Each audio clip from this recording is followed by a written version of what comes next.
दुआ संख्या 77 के बाद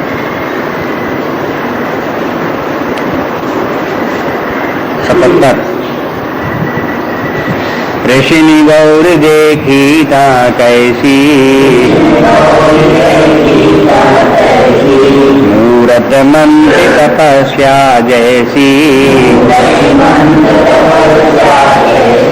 बोले मुनि सुन शैल कुमारी करहु कवन कारण तप भारी यही अवराधौ का तुम चाहू हम सन सत्य मरम किन कहू कहत बचन मन अति सकुचाई हसी सुनी हमारी जड़ताई मनु हठ परा न सुनई सिखावा चाहते बारी पर भीति उठावा नारद कहा सत्य सोई जाना बिनु पंखन हम चाहि उड़ाना देखहु मुनि अविवेक हमारा चाहिए सदा शिवई भरतारा सुनत बचन बिहसे ऋषय गिरि संभव तब दीय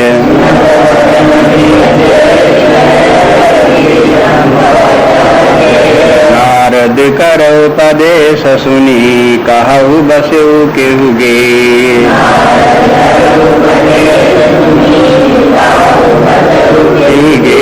सियावर रामचंद्र की जय सुत हनुमान की जय भाई सब संतन की जय।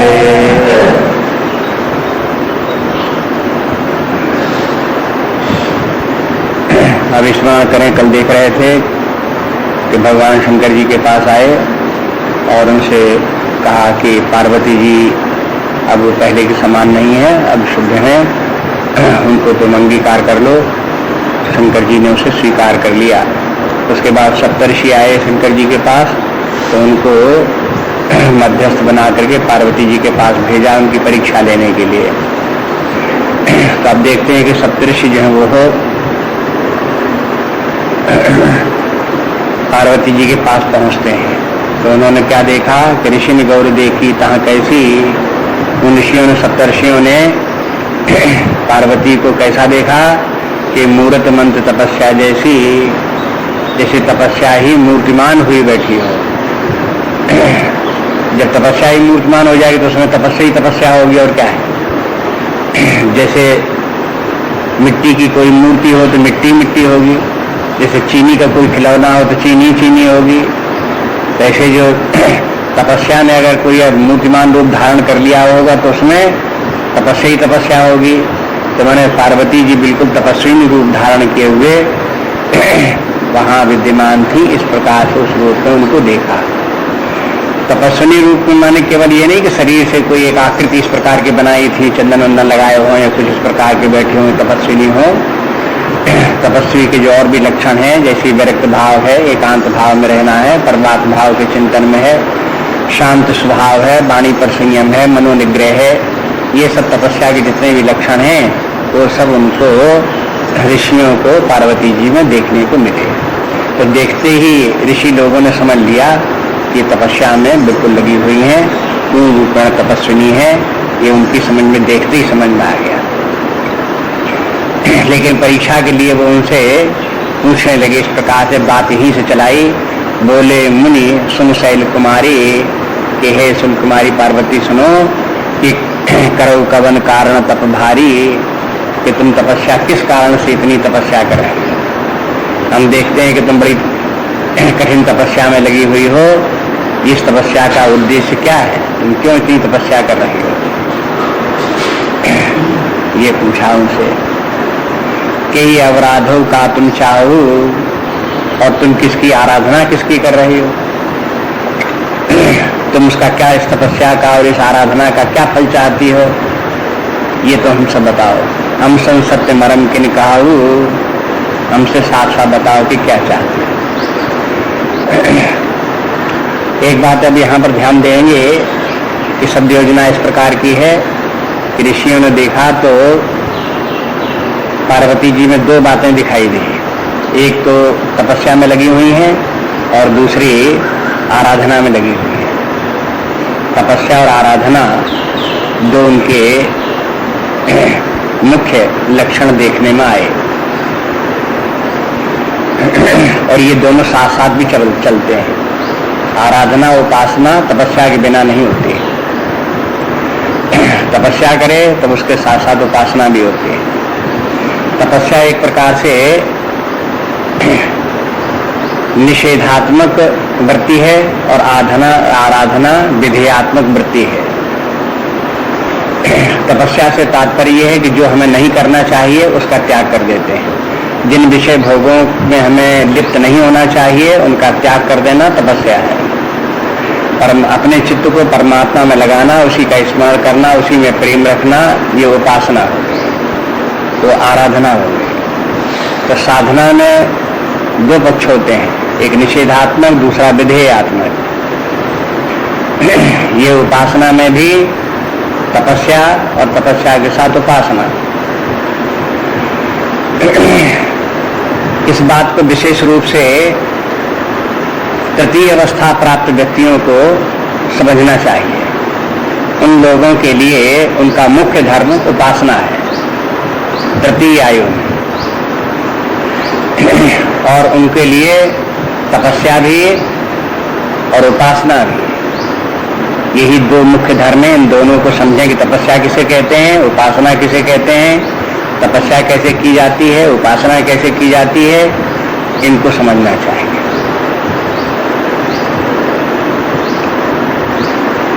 वानप्रस्थी के लिए तुलसीदास जी एक स्थान पे लिखते हैं, बैखानस सोई सोचे जोगू, तप विहाय जय भावे भोगू। वो वानप्रस्थी वो हो सोचनी है जो तप तो करता नहीं, इंद्रिय भोगों में सुखों में लिप्त है। वो सोचनी है, माने सोचनी है कि माने वो निंदनीय है।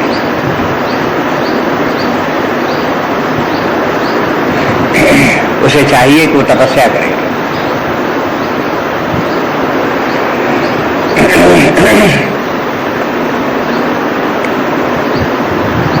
तपस्या के लिए बता दिया कि अब वो स्वादाद इंद्रियों के लोभन में न पड़े, उनमें लिप्त न हो, न उनकी कामना करे, न उनके भोग में प्रवृत्त हो, मन से भी विषयों की कामना न करे। शारीरिक सुख की माने आराम इत्यादि है, पड़े हुए हैं, लौट रहे हैं, इस प्रकार से अपने जो है ये शारीरिक जो है वो हो सुख की कामना भी न करे। ये सब जो है ये है सुख जो है ये सब त्याज्य है। अगर ये सब करता है कोई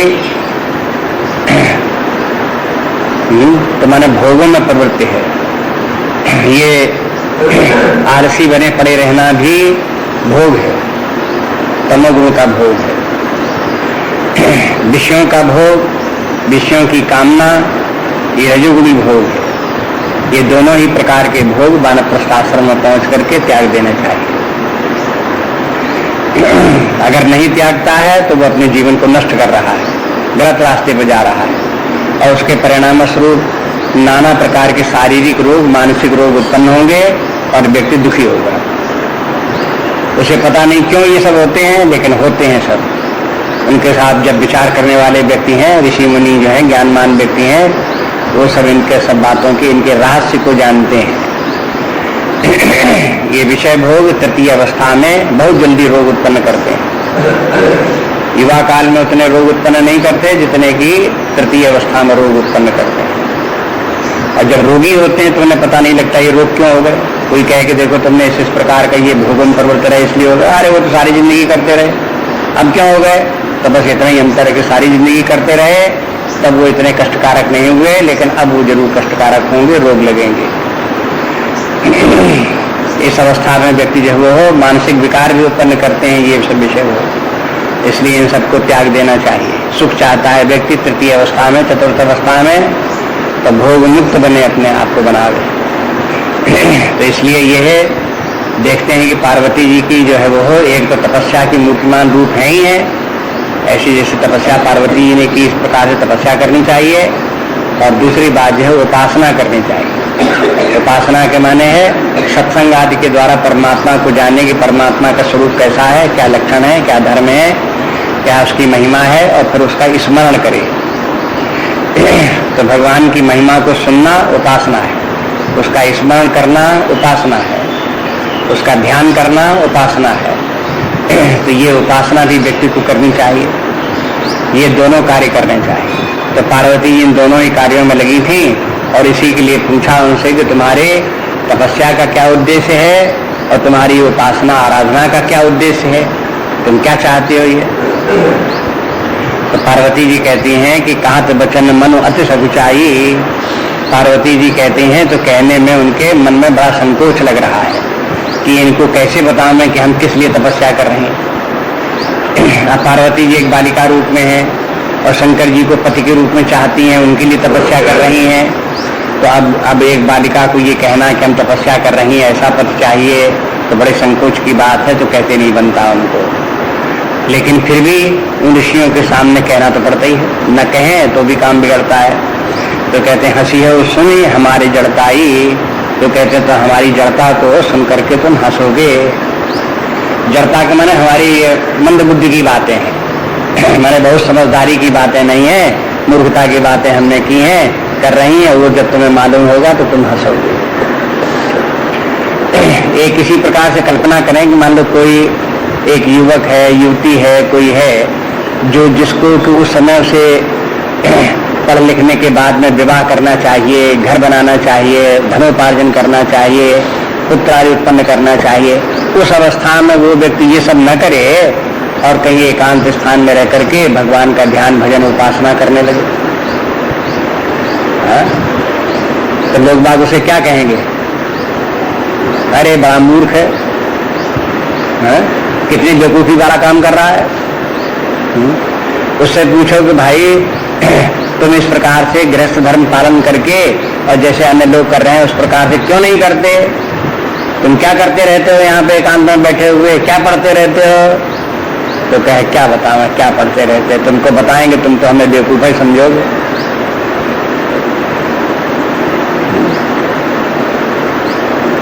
ऐसे ही पार्वती जी कहती हैं कि तो हम जो तुम्हें बतावें कि हम किस लिए तपस्या कर रहे हैं तो हमारी मूर्खता ही समझोगे तुम। तो पहले ही कि हम अपने आप को मूर्ख बता दोगे, हम तो मूर्ख ही हैं तुम्हारी दृष्टि में, मान लो सब इस प्रकार। हंसी और सुन हमारी जड़ताई, मन हट परा न सुनई सिखावा। का हमारा मन जो वो हो उसने एक हट पकड़ लिया। अब कोई उस मन को कितना ही समझावे कि देखो संसार में कितने सुख हैं, कितना वैभव है, कितना आनंद संसार में है, तुम इसको क्यों नहीं प्राप्त करते। तो कहा वो मन मानते ही नहीं, उधर जाते ही नहीं, वो तो परमात्मा की तरफ लगा, तो परमात्मा की तरफ लगा है, मानेगा नहीं। चाहत बारी पर भीत उठावा, ये मुहावरा है बोलने का तरीका। बारी पर भीत उठाना मैंने पानी के ऊपर दीवार खड़ी कर रहे हैं, मैंने असंभव कार्य से, बहुत ही कठिन कार्य, असंभव कार्य। कोई कहने लगे हम चाहते हैं कि जीवन में हम परमात्मा को प्राप्त कर लें, उसके दर्शन प्राप्त कर लें, तो लोग बात हंसे, अरे तुम्हें परमात्मा के दर्शन धरे, कैसे तुम कर लोगे, क्या कर लोगे, देखो उसी वाली बात ऐसे कहे। तो कहते हैं कि ये सब असंभव बातें ऐसी लगती हैं जैसे पानी के ऊपर दीवार खड़ा करना असंभव है, ऐसे ही करके हमने तो भगवान शंकर जी को प्राप्त करने के लिए हम तपस्या कर रहे हैं। दूसरे लोग जो सुनेंगे उसे मूर्खता ही समझेंगे। फिर वो कहती है नारद कहा सत्य सोई जाना। कहा एक बात बताई पार्वती जी ने कि ये बात जरूर है कि हम कोई अपनी मन की कल्पना से नहीं कर रहे हैं। एक तो कोई व्यक्ति ये कह सकता है कि भाई तुम अपने आप से प्रयोग कर रहे हो, एक्सपेरिमेंट कर रहे हो, गलत भी हो सकते हैं, सही भी हो सकते हैं। तो मनमानी ढंग से कोई आचरण करना जो है व्यक्ति को परिणाम जो है वो हो उसका अच्छा ही निकले, नहीं कहा जा सकता। तो उनका पार्वती जी एक बात का समाधान करते हैं कि भाई हम जो कुछ ही कर रहे हैं मनमानी ढंग से नहीं कर रहे हैं। हमारे एक गुरु हैं, उनका नाम है नारद जी, उन्होंने जो हमको तरीका बताया है कि इस प्रकार से उपासना करो, इस प्रकार से तपस्या करो तो तुम्हें भगवान शंकर जी की प्राप्त होगी। तो उनके बताए हुए मार्ग पर ही हम चल रहे हैं और हमने उनकी बात को सत्य मान लिया है। ये थोड़ी बात जो है उनको एक समर्थन के लिए, पार्वती जी को बात अपनी कहने के लिए, समझाने के लिए, उनको सप्तऋषियों के लिए एक बात उनको ये पकड़ना है। तो नारद कहा सत्य सोई जाना और बिन पंखन हम चाहें उड़ाना। लेकिन बात ऐसी है कि हम बिना पंखों के जैसे उड़ना कोई चाहे वैसी है। माने कोई उड़ना चाहे, पंखे नहीं, पक्षियों के तो पंखे होते तो उड़ लेते हैं, लेकिन किसी पंखे न वो उड़ना चाहे तो वो तो असंभव बात है, बिना पंखे कैसे जाएगा।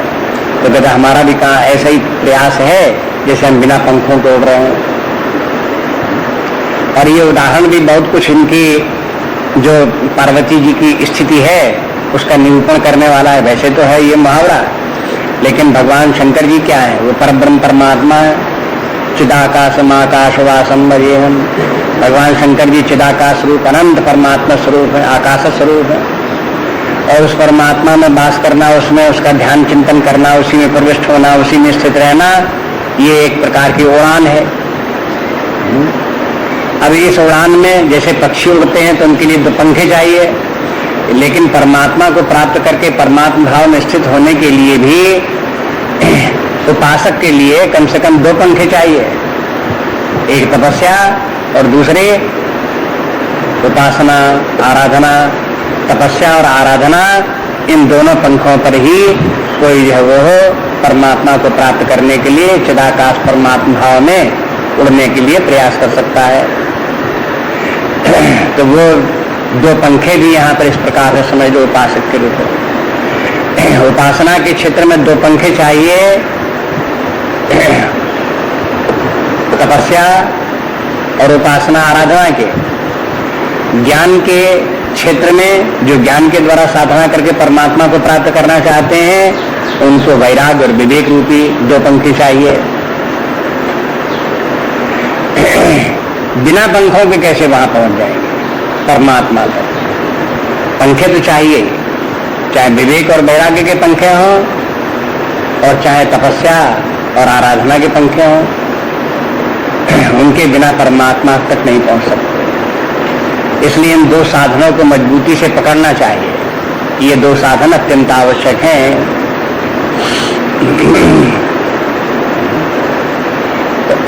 ये पार्वती जी के उत्तर से ये बात मालूम होती है। अंत में कह देती, साफ साफ बता देती पार्वती, देखो मुनि अविवेक हमारा, कि हमारा अविवेक समझो। पार्वती जी अब ऋषि पार्वती जी को अविवेक ही सिद्ध करेंगे कि देखो तुम बड़ी मूर्ख हो, तुम भाई ना समझ हो। तो वो जो आगे जो कहने वाले हैं, पार्वती जी स्वयं पहले ही कह रहे थे हम तो अविवेकी है ही हैं, हम तो अपने आप ही मंजूर करते हैं कि हम अज्ञानी हैं, ना समझ है, हमारी बुद्धि जड़ है, ये हम पहले स्वीकार करते हैं। और हमने अपनी जड़ बुद्धि में क्या निश्चय कर रखा है, चाहिए सदा से वही भरतारा, कि भगवान शंकर जी हैं वही हमारे भरतार हों, वैसे ही हम चाहते हैं।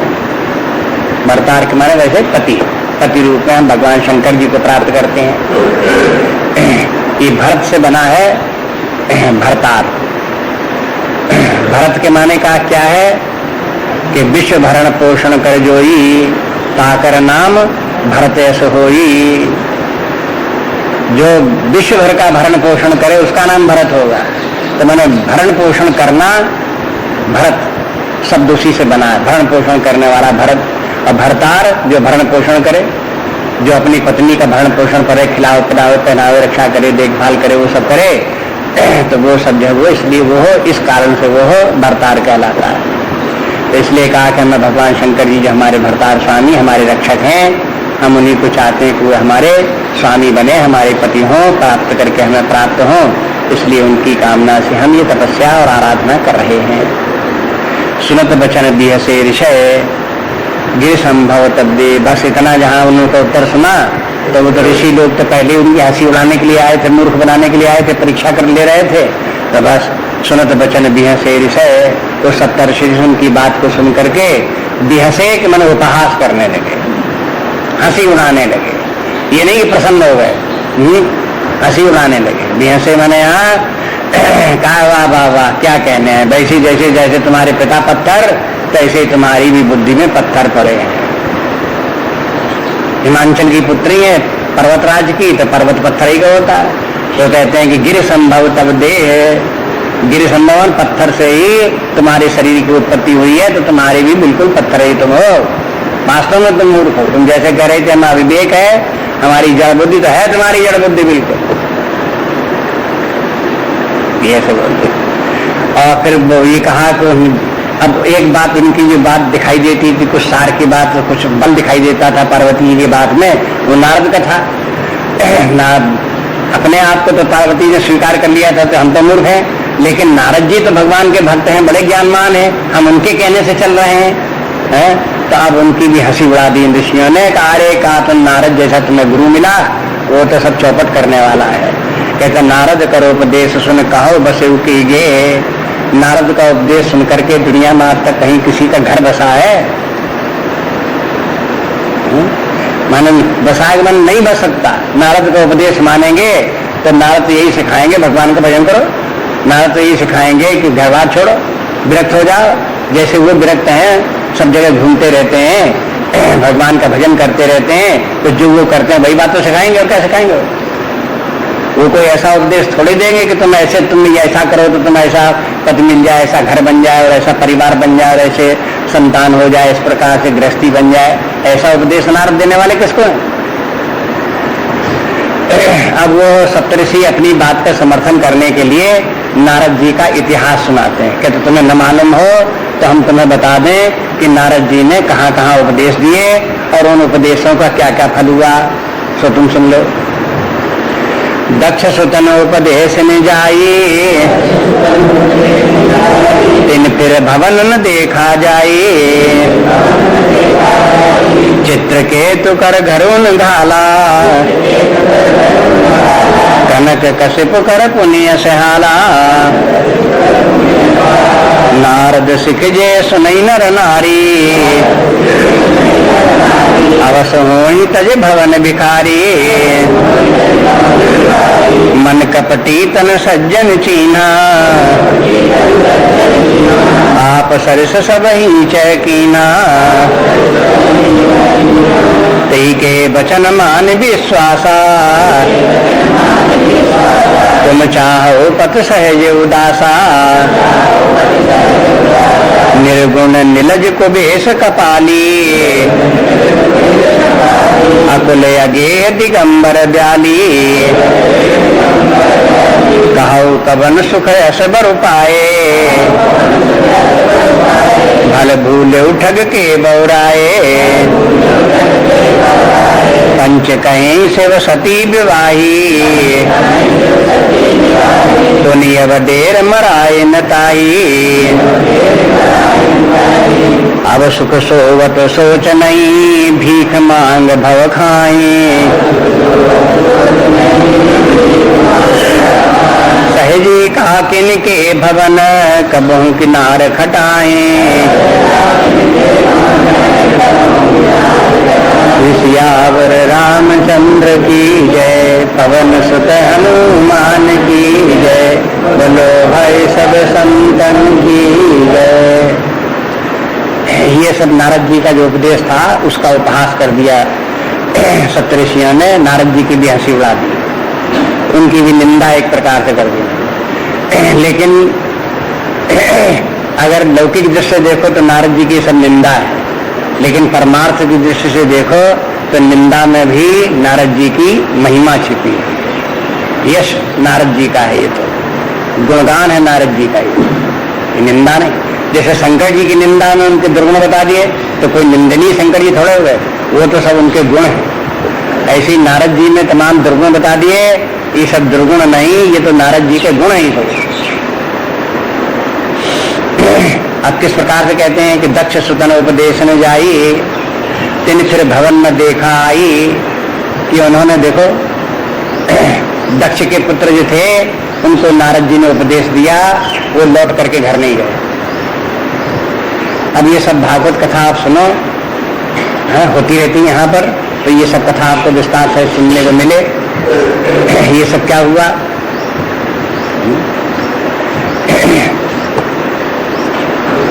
दक्ष की 60 पुत्रियां हुई, वो तो बाद में हुई।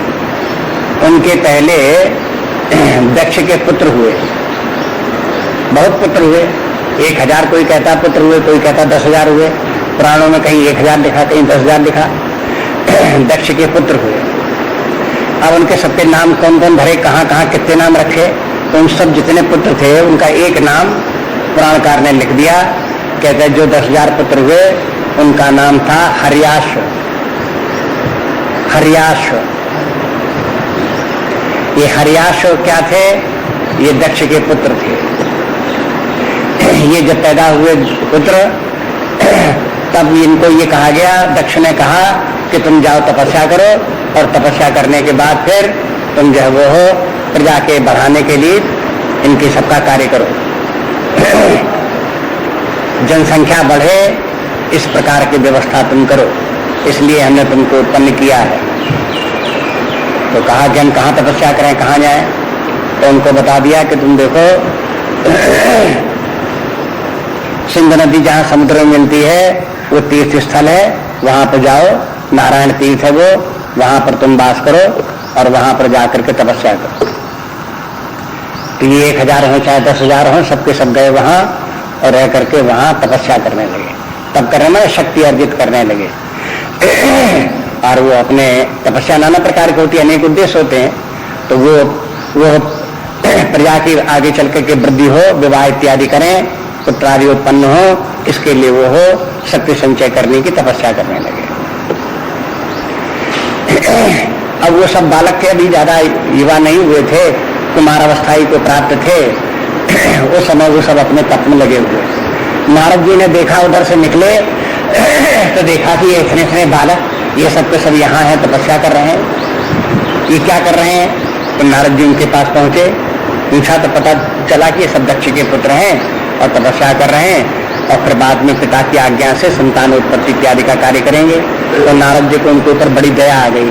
कहा कि देखो, कहते सुकुमार बालक हैं और अभी इनकी बुद्धि जो है वो कच्ची बुद्धि है, अभी इनका मन बिल्कुल स्वच्छ निर्मल है, संसार की माया इनको अभी लगी नहीं है, विषय भोगों की कामना इनके मन में अभी उत्पन्न हुई नहीं है, और ये अभी तपस्या कर रहे हैं।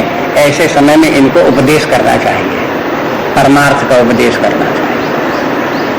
तो नारद जी ने उनको जो है वो हर्याश्व से कहा कि तुम अपने पिता की आज्ञा का मान करके प्रजा की उत्पत्ति करोगे, सृष्टि रचना करोगे, सृष्टि को बढ़ाओगे। हाँ, कहीं तुम कुछ जानते समझते भी हो, कैसे बढ़ाओगे? तुम्हें मालूम है कि पृथ्वी कितनी बड़ी, इसका अंत कहाँ है?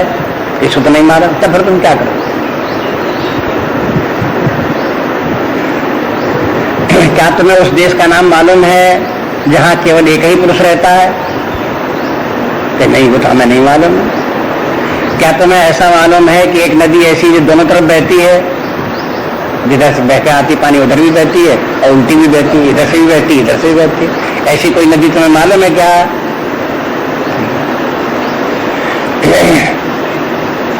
एक पुरुष ऐसा है जो एक चंचला स्त्री का पति है, क्या तुम उसको जानते हो? लेकिन नहीं, हमें ऐसा नहीं। ऐसे करके नारद जी ने कुछ ऐसी 10 बातें उनसे पूछी जो उनका एक उत्तर नहीं दे पाए, एक का भी।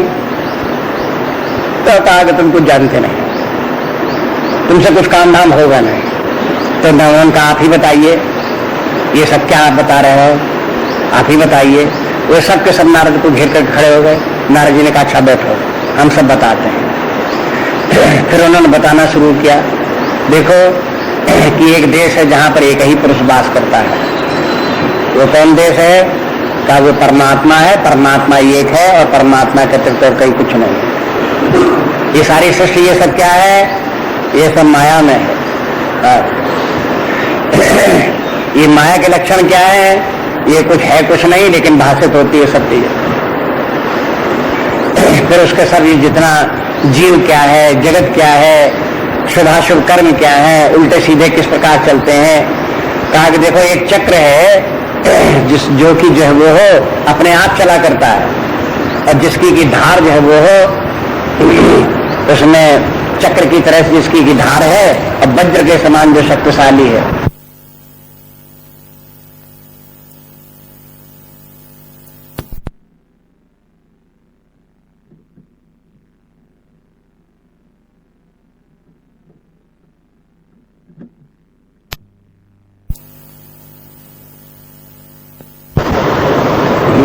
ये सब जो है नारद जी ने जो उनको सुझा दिया, तो सुनाते सुनाते संक्षेप में बात यह है तो सब जितना वेदांत है वो सब आ गया, जितनी ज्ञान है वो सब आ गया। जब व्यापक बुद्धि हुई परमात्मा है, परमात्मा के बीच में ये सारे शिष्ट नाम रूपात्मक प्रतीक आभास मात्र स्वप्न के समान है। जीव इसमें पड़ करके चक्र में पड़ गया, कर्म चक्र में पड़ा हुआ, काल की गति के कारण से सुख दुख भोगता हुआ, स्वर्ग नरक इत्यादि की यात्रा करता हुआ। ये कहते हैं देखो कर्म जो है ये है ऐसी नदी है कि जो दोनों तरफ बहती है, ये स्वर्ग भी ले जाती है, लौटाल करके नरक भी ले जाती है, नरक से फिर स्वर्ग ले जाती है, स्वर्ग से फिर नरक ले जाती है। इस प्रकार वो दोनों तरफ बहने वाली ये नदी। ये सब जितने जितने उन्होंने पूछे थे वो सब सुना दी। और जब उनको ये समझना, जब व्यक्ति की व्यापक बुद्धि बनती है, समस्त सृष्टि को, विश्व को, परमात्मा को एकाकार करके बुद्धि में ला करके इनको सबको देखे, तब व्यक्ति सोचने को, विचार करने को तैयार होता है कि आखिरकार ये सब संसार में हमारा उद्देश्य जीवन का क्या है। क्या हम बस इसी प्रकार से खाते पीते पेट भरती जिंदगी बिता दें, क्या इसीलिए हमारा जीवन है? तब उसको व्यक्ति को दिखाई देता है ये सब कुछ सार इसमें नहीं है, और वैराग्य उसमें उत्पन्न हो जाता है। परमार्थ को प्राप्त करने के लिए, ज्ञान को प्राप्त करने के लिए उत्साह उसमें आ जाता है। तो उनको सब में ऐसे ही हो गया। और वो सब के सब जितने हजारों पुत्र थे दक्ष के, वो सब भगवान का भजन करने लगे, परमात्मा के ध्यान करने लगे, उसी को प्राप्त करने में लग गए। भूल गए सृष्टि हमें करनी है, प्रजा उत्पन्न करनी है, वो सब बातें बुला दी। जब उनको पता लगा दक्ष को कि उनके जो पुत्रों ने उत्पन्न किए थे वो तपस्या करते करते तो भगवान की तपस्या करने लगे और उन्हीं को प्राप्त करने में लग गए, और मालूम हुआ कि नारद जी ने उनको पाठ पढ़ा दिया, तो वो बड़ा गुस्सा हुए वो। और नारद जी से, उनसे ब्रह्मा जी से कहा कि नारद जी ने ये बड़ा गया, वो बड़ा गड़बड़ किया, हम इनको शाप दे देंगे ना। ब्रह्मा जी ने कहा कि कोई बात नहीं, नारद जी ने भी कोई अच्छी काम किया, खराब काम नहीं किया, उनको शाप दे दोगे तो बड़ा गड़बड़ होगा, तुम उनको क्षमा कर दो, तुम और पुत्र पैदा करो, अगले कभी कभी कोई ना कोई तो सृष्टि की रचना करेगा, कुछ न कुछ होगा ही होगा। ऐसे करके ब्रह्मा जी ने मना कर दिया, तो दक्ष ने कुछ नहीं कहा। और उसके बाद फिर उन्होंने एक बार फिर इसी प्रकार से 1000 या 10,000 पुत्र और उत्पन्न किए, और उनसे भी कहा कि अब तुम तो तपस्या करो जा करके। कुछ काल के बाद जब वो जाकर के वहीं उसी जगह सिंधु नदी के मुहाने पर जाकर के वो फिर तपस्या करने लगे, तब नारद जी ने देखा कि ये तो फिर आ गए, तमाम फिर इतने बालक फिर उत्पन्न हो गए, और ये सब संसार में पड़ेंगे तो जन्म मरण के चक्कर में पड़ेंगे, कर्म जाल में फंसेंगे और बाद में दुखी होंगे। इन विचारों को दुख में डालने के लिए दक्ष बार बार पैदा कर देते हैं। तो इनके ऊपर उनको करुणा भाव आया, दया भाव आया कि क्यों इनको चक्कर में पड़ने दो, बचाओ उनको, रक्षा करो इनकी। ऐसे सोच करके नारद जी फिर उनके पास पहुंच गए। फिर उसी प्रकार से उनको अपने ढंग से नारद जी ने उपदेश दिया। नारद जी को उपदेश देने के हजारों तरीके मालूम थे, तरह तरह से उपदेश जिसको जहाँ पावे उसको उसी प्रकार से उपदेश उनको दे, फिर उनको उपदेश दिया।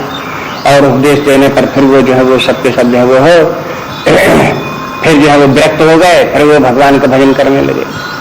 जहाँ ये स्थिति हो गई तो अब की बार दक्ष को नहीं रहा गया, अब की बार दक्ष ने नारद जी को शाप दे दिया, ब्रह्मा जी के पास भी नहीं गए और शाप दे दिया कि देखो अब नारद जी जो है कहीं एक स्थान पर नहीं रहेंगे, मारे मारे फिरते रहेंगे, कहीं इनका जहाँ बैठेंगे उनके पैर नहीं जमेंगे बस। तो वो नारद जी जो विचरण करते रहते हैं, जगह जगह घूमते रहते हैं दक्ष के शाप के कारण से। इस प्रकार से तो इनके जो है ये है।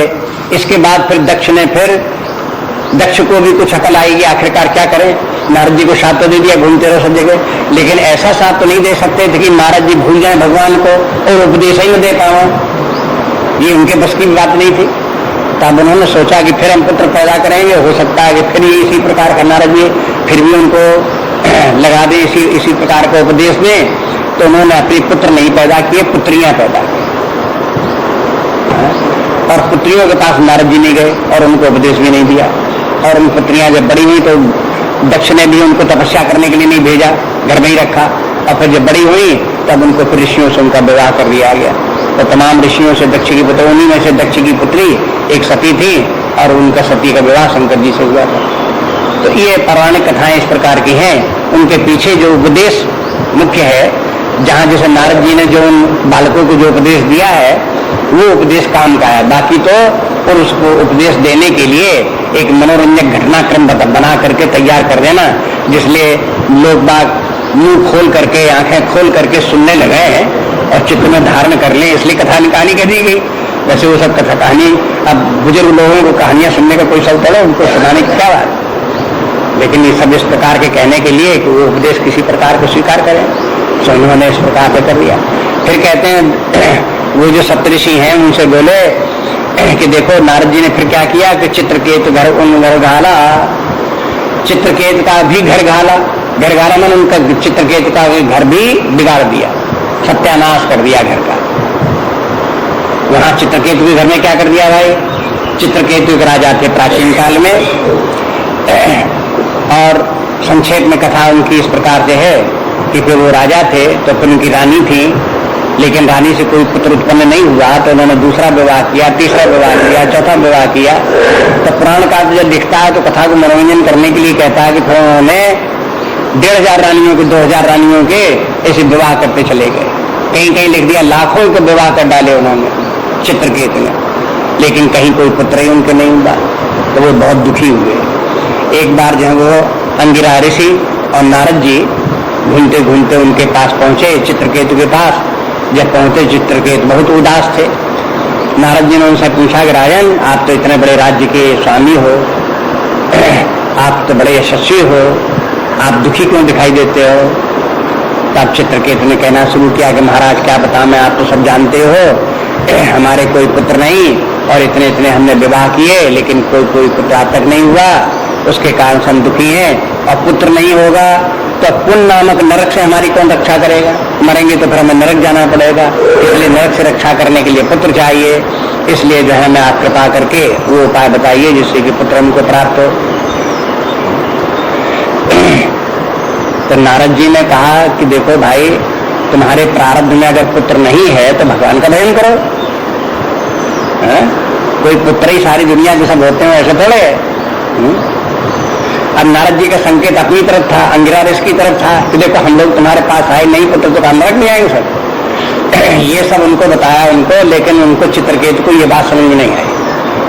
बहुत आग्रह किया कि नहीं नहीं नारद जी बताइए किस प्रकार पुत्र हो, कैसे पुत्र हो, कैसे पुत्र बताओ, उसके बिना हमें संतोष नहीं, हम बहुत दुखी हैं, चित्र बहुत शांत है, ये बहुत वो सब इस प्रकार होते रहे।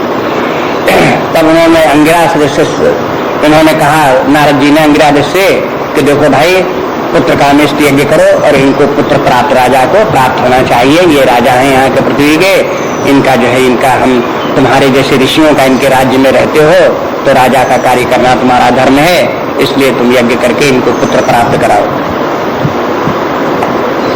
अंगिरा ने यज्ञ किया।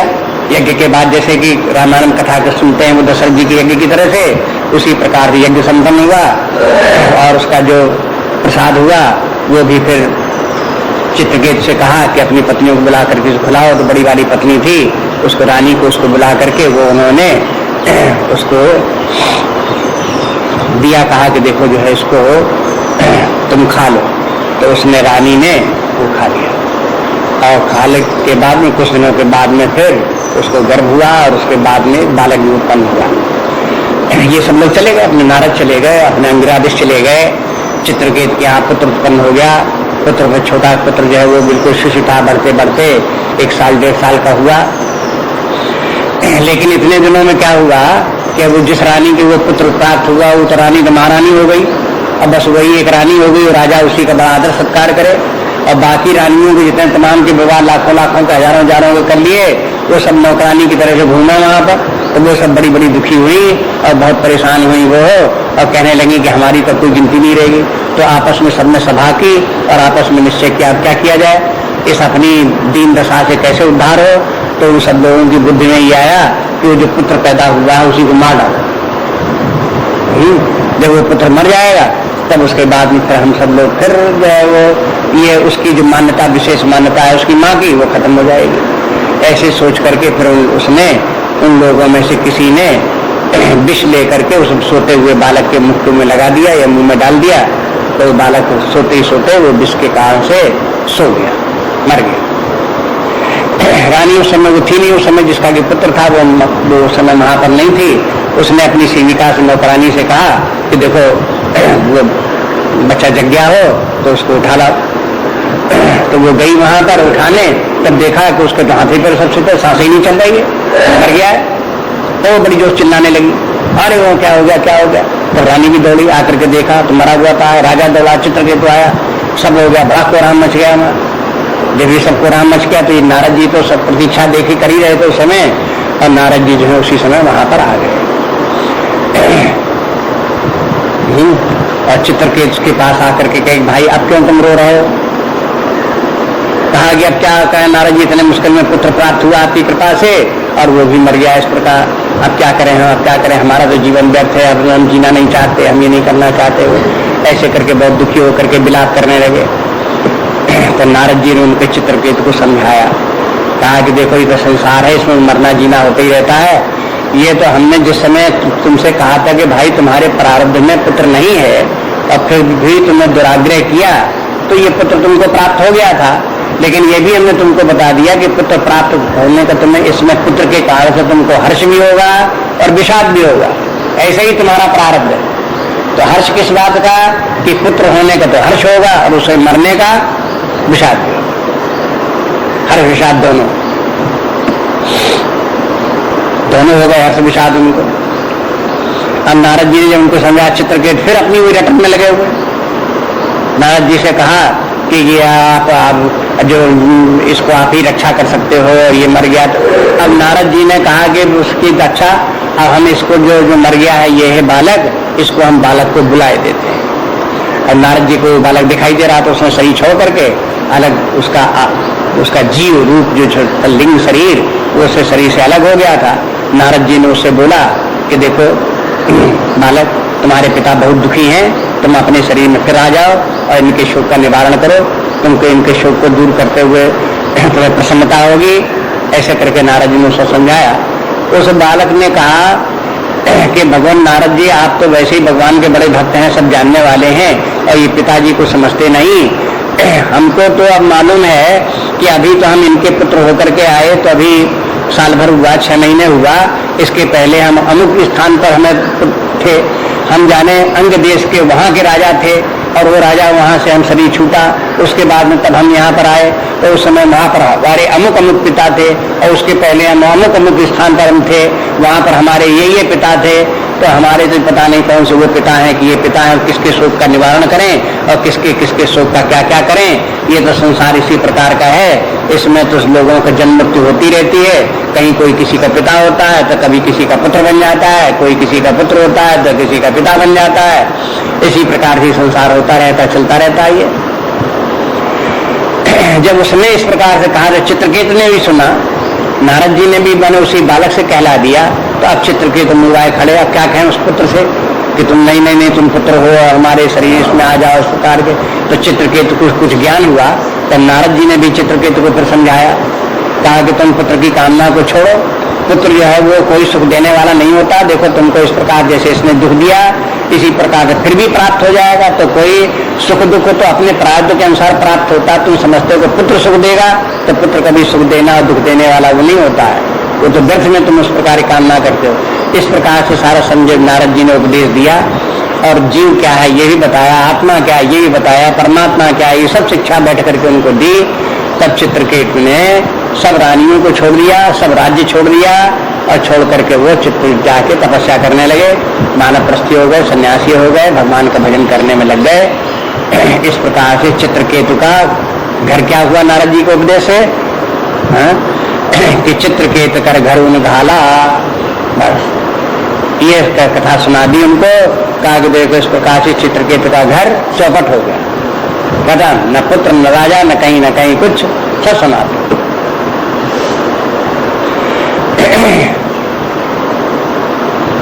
पार्वती जी ने कहा कि हाँ बात तो ठीक कहते हो, नारद जी जो हैं इस प्रकार के हैं। एक दृष्टि से आप कह सकते हो कि इनका सबका दक्ष के पुत्रों का भी इस प्रकार से उन्होंने विनाश कर दिया। आप कह सकते हो कि चित्रकेतु का भी विनाश कर दिया, उनके घर का विनाश कर दिया। लेकिन ऐसा नहीं है कि सब विनाश कर दिया हो। हमें तो नारद जी के इस कार्य में कुछ अच्छाई भी दिखाई देती है। अरे कहाँ अच्छाई दिखाई देती है, हम तुमको और सुना दे। देखो एक कथा और सुन लो। क्या कि कनक कश्यप कर पुण्य सहाला, हिरण्यकश्यप जो हो गया है उसके घर में भी नारद जी की सारी लीला चली। हिरण्यकश्यप की कथा सब जानते हैं। हिरण्याक्ष हिरण्यकश्यप दो भाई थे। ये दोनों जय और विजय थे, जिनको विशाप संत कुमारों ने दे दिया था। ये दोनों निशाचर हो गए थे, राक्षस हो गए थे। तो जब हिरण्याक्ष जब मारा गया, भगवान ने एक बार शुक्रावतार लेकर के हिरण्याक्ष को एक भाई को मार दिया, तो हिरण्यकश्यप अकेला रह गया। तो हिरण्यकश्यप ने फिर तपस्या करने के लिए चल दिया। उसने कहा कि इसके माने हमारा भाई मारा गया तो ये कोई शक्तिशाली शक्ति जरूर है, हमें और तपस्या करनी चाहिए और शक्तिशाली बनना चाहिए, तब जो हमारा इसके ऊपर बस चलेगा। इसलिए वो तपस्या करने चला गया था और तपस्या करके अपनी शक्ति, शारीरिक शक्ति, भौतिक शक्ति अर्जित करने लगा। इधर क्या हुआ कि जब देखा कि हिरण्यकश्यप जो है वो तपस्या करने चला गया, तो देवताओं ने इन राक्षसों के ऊपर आक्रमण कर दिया। कहा कि समय ये इनका कोई राजा कोई है नहीं, और देवता लोग ने संगठन कर लिया और कहा कि फिर वो आ जाएगा तो उसके बाद इनकी फिर निशाचरों की फिर ताकत बढ़ जाएगी, फिर इनको हम जीत नहीं पाएंगे। इसलिए ऐसे ही मौके पर उनके ऊपर आक्रमण कर दो। तो देवताओं ने आक्रमण कर दिया वहां पर उसके राज्य के ऊपर, और उनको सब तमाम निशाचरों को मारा, भगा दिया, छिन्न भिन्न राज्य कर दिया सब। ये सब दशा। उसके बाद में अब निशाचरी स्त्रियां रह गई, तो इंद्र उन निशाचरी स्त्रियों को सबको लेकर के इंद्रलोक के लिए ले जाने लगे।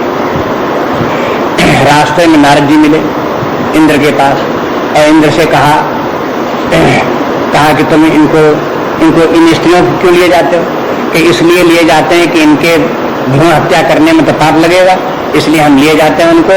वहां पर जब इनकी संतान उत्पत्ति होगी तब उनको संतान को, तब उसके बाद हम इनको मारेंगे और मार करके तब छोड़ेंगे, नहीं तो ये निशाचर ये फिर पैदा होंगे। ये सब के सब जितने गर्भ में हैं ये बाद में सब निशाचर बनेंगे और निशाचर बन करके फिर हम लोगों को परेशान करेंगे, इसलिए इनको मारने के लिए लिए जाते हैं। नारद जी ने कहा कि उनके जो वो जो उनकी हिरण्यकश्यप की जो पत्नी रानी थी, वो जो प्रहलाद की माँ बनी बाद में, तो उसके लिए कहा कि देखो इस रानी को बेकार तुम ले जा रहे हो, इसके गर्भ में जो बालक है वो आसुरी स्वभाव का नहीं है, वो तो अच्छे स्वभाव का बालक है, सत्पुरुष है, वो देव स्वभाव का है। उसको तुम मार दोगे गलती से तो तुम्हें जरूर पाप लगेगा, इसलिए इसको तुम छोड़ दो। तो उन्होंने छोड़ दिया उसको। इंद्र ने कहा कि अच्छा तुम कहते तो छोड़ देते हैं। नारद जी उसको ले गए, उसको हिरण्यकश्यप की पत्नी को, और ले जाकर के उसके बाद उस पत्नी को फिर भगवान का भजन सिखाया। उसको नारद जी अपने भजन सुनाते रहे, तो वो भी भजन गाती रही उनके साथ, नारद जी के साथ में। कीर्तन करते रहे तो कीर्तन सुनाती रहे, भगवान के गुणान बात सुनाते तो वो भी गुणान बात सुनती रही। इसका परिणाम हुआ कि नारद जी के इस प्रकार से करने से उसके गर्भ में जो बालक था वो प्रहलाद भगवान का भक्त गर्भ में ही बन गया, उसके संस्कार बन गए। तो देखो पुराणों में कथाओं के प्रयोजन अनेक होते हैं। एक प्रयोजन ये भी बताने के लिए कि गर्भ में जो बालक है तो उनका भी संस्कार इस प्रकार से करना चाहिए कि उनको जो है वो सात्विक गुणों की शिक्षा, माता को शांत रहे, क्रोध आदि न करे, वो पूजा इत्यादि करे, भगवान की भक्ति करे, सच्चरित्र रहे, सद्विचार अपने मन में लावे, तो उसका परिणाम ये होगा कि बालक के ऊपर भी उसका प्रभाव पड़ता है। तो वही उनके प्रहलाद के ऊपर प्रभाव पड़ा। प्रहलाद फिर पैदा हुआ तो उसके बाद में फिर वो भगवान का भक्त ही हुआ प्रहलाद। अब भगवान का अब देखो, अब ये क्या कहते हैं सप्तऋषि कि नारद जी ने उसको जो है वो प्रहलाद को उत्पन्न करके प्रहलाद को फिर जो है वो अपने पिता का ही विरोधी बना दिया, और उसका हिरण्यकश्यप जो है वो प्रहलाद का विरोधी हो गया। और अंत में परिणाम ये हुआ प्रहलाद के कारण से ही हिरण्यकश्यप का वध हुआ। नरसिंह भगवान ने अवतार लिया और उसके बाद उसको मार दिया। इस प्रकार से हिरण्यकश्यप मारा गया। तब ये हिरण्यकश्यप को मारने का कारण प्रकारांतर से नारद बन गए। सीधे सीधे नहीं, तो प्रहलाद को जैसा बालक बना दिया और प्रहलाद जो है हिरण्यकश्यप का विरोधी, विचारों का विरोधी हो गया और उसके कारण से फिर भगवान को अवतार लेकर के उसको मारना पड़ा, समाप्त हो गया हिरण्यकश्यप।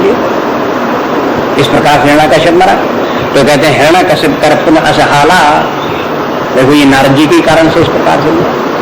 तो ये सब कथाएं घटनाएं जो ये है इनकी सनत कुमार ने नारद जी की सब सुना दी कि नारद सिख जय सुनई नर नारी। अब तुम समझ लो सुन कि नारद जी का उपदेश चाहे स्त्री हो चाहे पुरुष, दोनों का नाम दे दिया।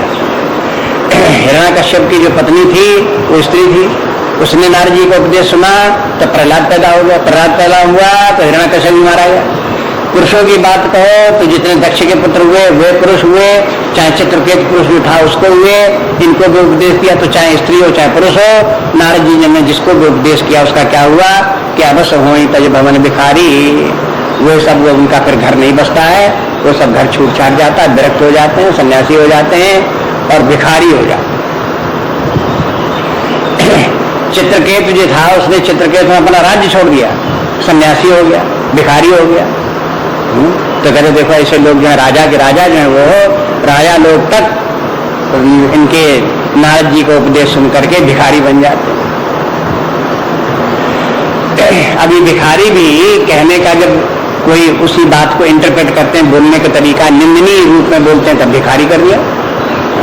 लेकिन अब कोई भगवान का भक्त है का नारद जी कोई भिखारी है, जिस कोई उनका नारद जी का कोई भवन नहीं है तो जहां तहां घूमते रहते हैं तो भीख भीख मांग करके खाते हैं। कोई लोगों की तरह जैसे भिखारी होते हैं तैसे भिखारी होते हैं। भिखारी का तो पेशा होता है भीख मांग करके अपनी जिंदगी चलाते काटते हैं। यदि वो अपाहिज हुए, लुंज पुंज हुए, कुछ नहीं कर सकते हैं, बीमार हुए तो फिर वो भीख मांग करके खाते हैं ऐसे लोग। लेकिन जो भगवान के भक्त हैं, ज्ञानी लोग, ऐसे भिखारी नहीं है, असमर्थता के कारण होते हैं। इनको तो धन संपत्ति चाहिए ही नहीं, परमात्मा उनका भरण पोषण स्वयं करता है। वो भीख मांग करके नहीं खाते, परमात्मा उनका भरण पोषण करता है, ऐसे हो जाते हैं। तो लेकिन इनको कह के देखो इनके पास कुछ है नहीं इसलिए ये भी भिखारी हैं, तो इनको भिखारी करके बोलते हैं। अवश्य हो तज भमन भिखारी मन कपटी तन सज्जन चीना। अब नारद जी की निंदा है कि देखो मन कपटी, मन में कपट है, और तन सज्जन चीना, ऊपर से जो है ये है सज्जन लोगों का, साध लोगों का बाना बनाए हुए हैं, जटा बांधे हुए सिर में, बीना लिए हुए हैं, माला धारण किए हुए हैं, पीताम्बर पीले वस्त्र पहने हुए हैं। ये सब जो है ये है ऊपर से सज्जन लोगों जैसे साध लोग हों ऐसा देश बनाए हैं, लेकिन उनका मन कपटी है।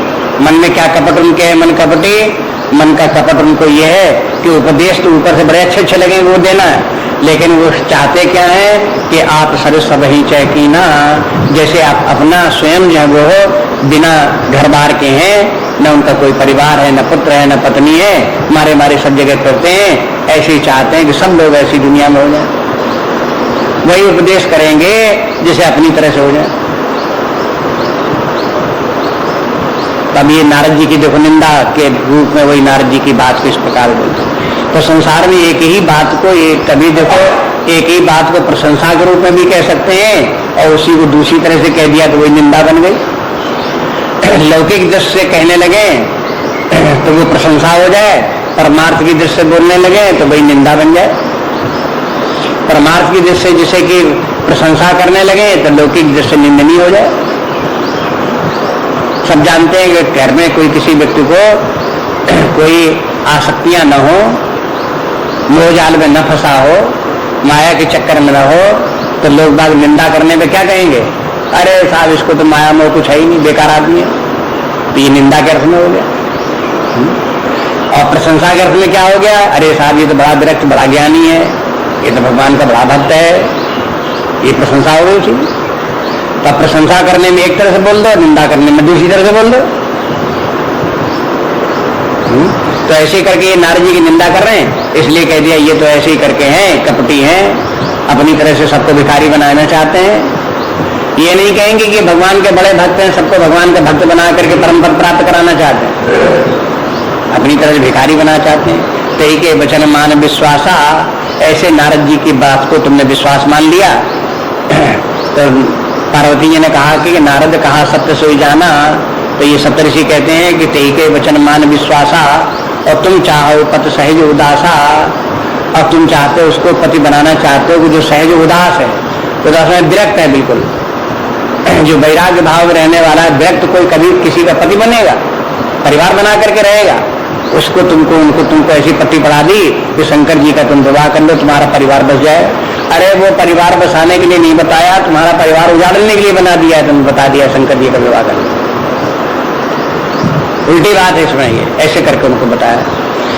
और शंकर जी में क्या क्या दुर्गुण है, एक तो उदासा, और फिर देखो यहाँ जो है वो है 9 दुर्गुण फिर बता दिए, जो वहां पर नारद जी ने जब उनको हिमांचल को जब बताया था कि इनको कैसा पति मिलेगा जिसमें कि 9 दुर्गुण होंगे, वैसे यहाँ 9 दुर्गुण फिर बता दिए। 9 सप्तऋषियों ने पार्वती से बोल दिए कि सहज उदासा नंबर 1, और फिर निर्गुण दूसरा, निर्लज्ज, कुबेश, कपाली 5, और अकुल, अगे, दिगंबर 42, 4 ये 9 जो है ये है दुर्गुण फिर गिना दिए उनको।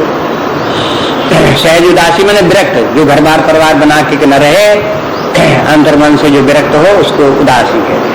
निर्गुण जिसमें कोई गुण न हो, दोष की दृष्टि से निर्गुण माने विदा गुण वाला, अगुण या निर्गुण। निर्लज्ज माने जो निर्लज्ज हो, निर्लज्जता भी एक दुर्गुण है। निर्लज्जता किस बात की, नंगा है, किसी निर्लज्ज व्यक्ति को नंगा भी कहा, अरे बड़ा नंगा है, बड़ा नंगा है कि माने निर्लज्ज है, नंगा। शंकर जी भी इस प्रकार से नग्न रहने वाले, अब मान लो एक बागांबर कमर में लपेटे भी हैं तो ऊपर से नीचे तक नंगे ही रहते हैं, इसलिए निर्लज्ज हैं। तो कहते हैं कि निर्लज्ज, कुबेश, और फिर बेश सांप आप लपेटे तो शमशान की भभूत लगाए, ये सब कुबेश है उनका। कपाली, कपाली माने नरमुंडों की माला धारण किए हुए, सिर काट काट करके उसकी माला बनाई और वो गले में पहने हुए हैं, इसलिए कपाली कहलाते हैं। और अकुल, अकुल माने इनका कोई कुल तो है नहीं, जैसे कोई ऐसा बालक पैदा हो जिसकी माता का ना पता हो, पिता का पता ना हो, छोड़ दिया हो किसी ने, फेंक दिया, उसे पूछा तुम किस कुल के हो, तो क्या बताया, किसी कुल का नहीं। ऐसी करके अकुल माने ये तो दोष हुआ अकुल। लेकिन शंकर जी के साथ में क्या है कि शंकर जी का कोई माता पिता नहीं, स्वयंभू है, अपने आप से अपनी सत्ता से विद्यमान है, इसलिए जिसके माता पिता ना हो तो अकुल तो होगा भी करे, इसलिए इस प्रकार से अकुल। और अगेय है, उनका कोई घर भी नहीं। और दिगंबर, नंगे रहने वाले, दिशाही जिसके अंबर हो, नंगे रहने वाले दिगंबर।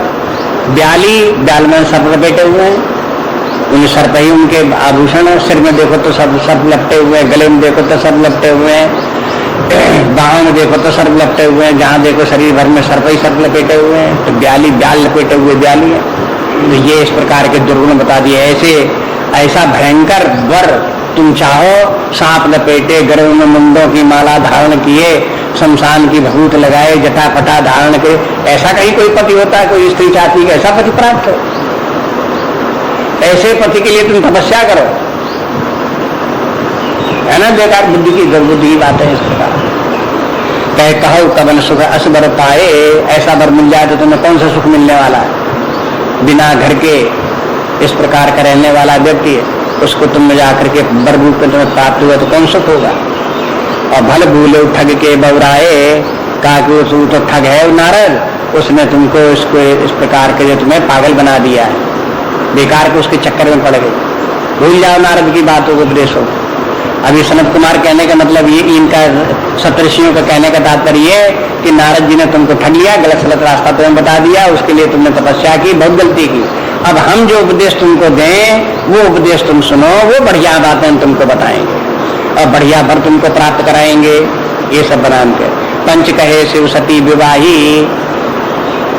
अब शंकर जी ने एक दोष और बताते हैं कि देखो हम केवल उनके दुर्गुण नहीं बता रहे हैं, इतिहास में उनका आचरण भी यही कहता है। पूर्व काल में शंकर जी ने सती से विवाह कर लिया था। शंकर जी विवाह तो कर नहीं रहे थे, लेकिन पंच कहे, जब 5-10 लोगों ने चारों तरफ से घेरा और कहा शंकर जी नहीं करी लो, नहीं विवाह करी लो, तो शंकर जी ने विवाह कर लिया। तो सब लोगों के कहने से कर तो लिया, पुनः अवदेर मराए न ताई, लेकिन फिर घेर घार करके ऐसी परिस्थिति उत्पन्न कर दी कि सती को प्राण देने पड़े। आखिरकार सती मर गई, जाकर के अपने पिता के यहाँ जा त्याग दिया उनको। ये दशा हो गई। तो जब से सती मर गई तब से अब शंकर जी क्या है, अब सुख सोवत सोच नहीं, भीख मांग भव खाए। अब जो है अब वो कहीं अब उनको कोई चिंता नहीं, अब बिल्कुल निर्द्वंद मुक्त आस हो गए। अब वो भीख मांग करके खाते और सब जगह आराम से सोते हैं। अब सुख सोवई, सुख सोवई माने अब कोई चिंता नहीं उनको किसी बात के, सुख से सोने के माने कोई चिंता न होना इस प्रकार से। और भीख मांग भव खाए, अपनी भीख मांग करके खा लेते हैं और घूमते रहते हैं। तो सहज एकाक इनके भवन, ये सहज ही एकाकी है, माने इनको अकेला रहना ही इनको पसंद है। ऐसे लोगों से कबहू किनार खटाएं, इनके साथ कभी स्त्रियां रह सकती हैं ऐसे लोगों के साथ में, खटाएं के मैंने टिक सकती हैं। खटाना शब्द जो है वो ग्रामीण भाषा का शब्द है, या तो उनके साथ निर्वाह, खटाने के माने निर्वाह हो, अथवा खटाने के माने टिक सकें, रह सकें, ज्यादा दिन तक निर्वाह हो पाए उनका, ये अर्थ है। इसलिए जो है उनके साथ में शंकर जी जैसे एकाकी रहने वाले व्यक्तियों के साथ में किसी स्त्री का निर्वाह हो नहीं सकता। इसलिए बेकार में तुम उनसे विवाह करके अपनी जिंदगी खराब करो और कुछ नहीं, परेशान होगी, दुखी होगी। इसलिए तुम छोड़ो उनकी चिंता को शंकर जी की। अब सती जी तो सब तपस्या कर चुकी थी और आकाशवाणी भी हो गई थी कि तुम्हें शंकर जी प्राप्त होंगे, और वो बड़ी प्रसन्न थी।